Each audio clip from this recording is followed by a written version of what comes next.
hari berbahagia kita bersama Ustadz Abdul Somad yang dalam sebuah alhamdulillah ya pengajian kita ini ada pertanyaan Ustadz. Jadi kita buat kajian pertanyaan terus menerus.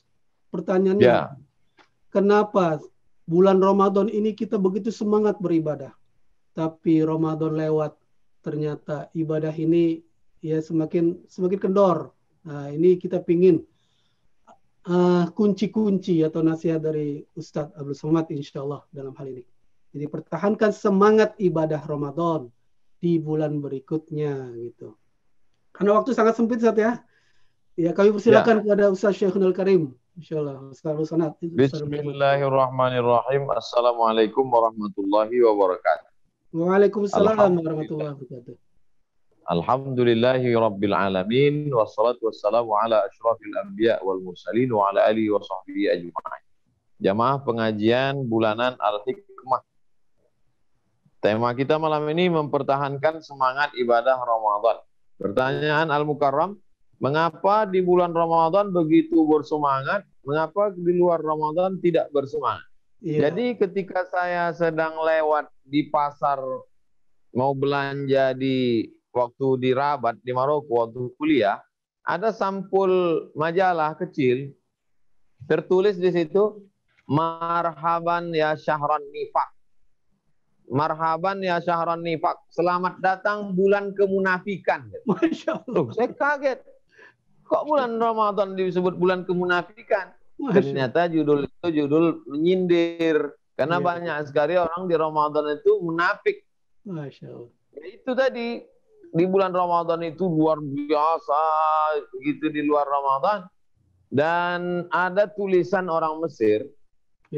Kita kalau tulisan orang menyindir-nyindir ini kita ingatnya lama.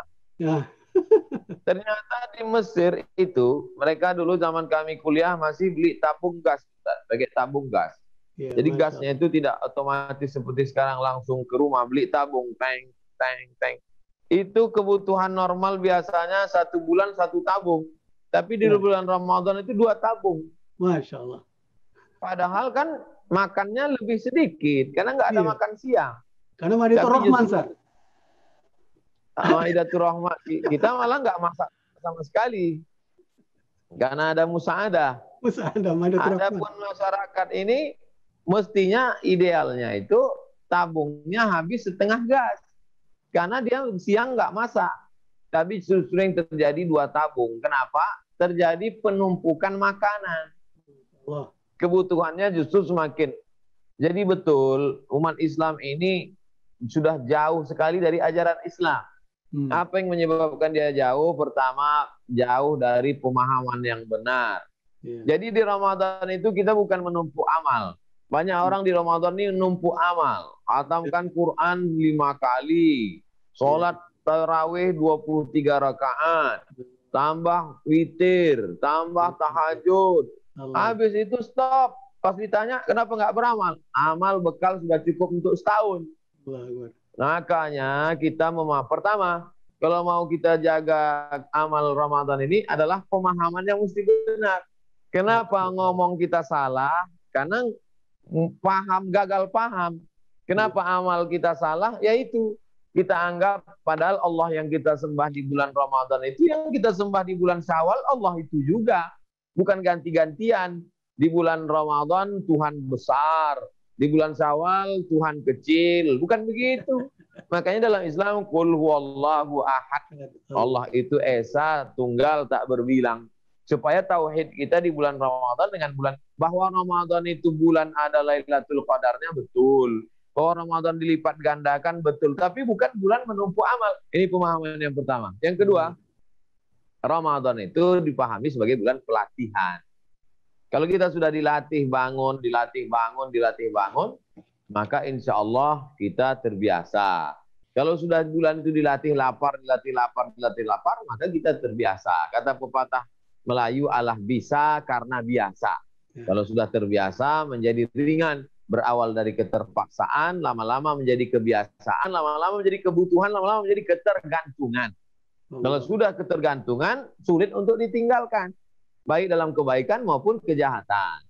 Nah demikian, itu pemahaman yang kedua. Yang ketiga, bahwa kita pahami amal ini adalah satu-satunya bekal yang bisa dibawa mati. Nama besar tinggal, rumah mahal tinggal, mobil semua tinggal, nggak ada yang dibawa. Tak ada yang dibawa satupun. Yang dibawa, ya itulah kain kapan itu yang dibawa, amal-amal itulah. Oleh sebab itu kalau dipahami itu dengan baik, maka insya Allah kita akan merubah perilaku, pola ibadah, cara pandang, cara mikir kita insya Allah. Mudah-mudahan kita termasuk. Makanya kata Nabi, "May yuridillahu bihi khairan", siapa yang diinginkan Allah menjadi baik, yufaqihu fiddin, didalamkan ilmu agamanya. Apa maksudnya? Dia tidak memahami agama ini secara literal. Tidak memahami agama ini secara teori. Tidak memahami agama ini hanya pada ritual.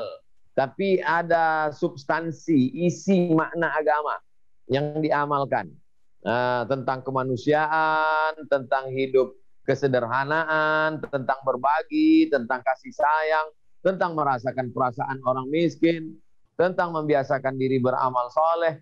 Itulah yang mestinya kita warnai dalam 11 bulan ke depan. Diawali dari Syawal ini dengan puasa sunat Syawal. Puasa sunat Syawal itu supaya kita jangan seperti kuda lepas kandang. Makannya tidak terkontrol. Maka dengan puasa 6 hari, itu membiasakan diri lagi. Nanti Zulqa'dah, di bulan Zulqa'dah bulan haram. Bulan haram banyak-banyak beribadah. Habis Zulqa'dah bulan Muharram lagi bulan haram. Habis itu bulan Safar, Rabiul Awal, setiap bulan pula kita ada namanya Ayyamul Bait, 13, 14, 15. Nah, jadi hari sepekan itu ada hari Jumat, Sayyidul Ayyam. Nah, jadi intinya tidak pernah ada waktu kosong daripada meningkatkan kualitas iman dan amal soleh. Saya kira sebagai pengantar dialog kita malam ini demikian, Al-Mukarram, Ustaz.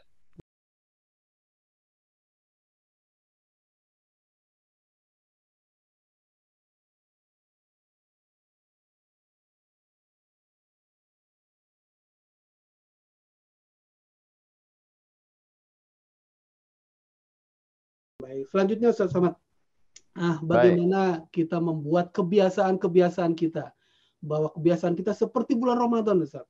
Ya, jadi kira-kira nasihat-nasihat Ustadz ini semakin kita mendekatkan diri kita makin kuat, Ustaz.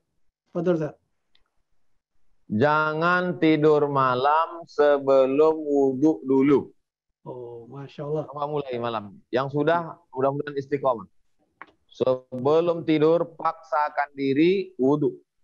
Setelah wudhu, sholat witir, 3 rakaat. Rakaat pertama, sabbihis. Gak hafal sabbihis, kuliah. Gak hafal kuliah, kulhu. Gak hafal kulhu, parah kali. Jangan tidur sebelum wudhu dulu. Yang sudah, jaga. Yang belum jaga, mulai malam. Nah, habis wudhu, sholat witir, baru tidur. Masya Allah. Lalu kemudian kalau sanggup bangun tengah malam, bangun tengah malam. Kalau tak sanggup bangun tengah malam, di penghujung malam. Setengah jam sebelum subuh. 1 jam sebelum subuh. Bangun. Wudhu. Sholat sunat wudhu. Habis itu sholat sunat taubat. Habis itu sholat sunat hajat. Kalau waktu mepet, sholat sunat wudhu. Habis itu sholat sunat tahajud. Bangun malam. Nah, jadi adua muhawa ingkola. Nampaknya simple, pendek, sedikit, sederhana. Tapi terus menerus. Jaga. Ketika datang malas, paksakan diri. Biasanya nanti kalau kita udah terbiasa, setiap ke toilet, ke kamar mandi berwudu, nanti secara otomatis kita akan berwudu. Setiap habis mandi wudu, habis mandi wudu, habis mandi wudu. Nanti otomatis tuh setiap mandi kita wudu. Masya Allah.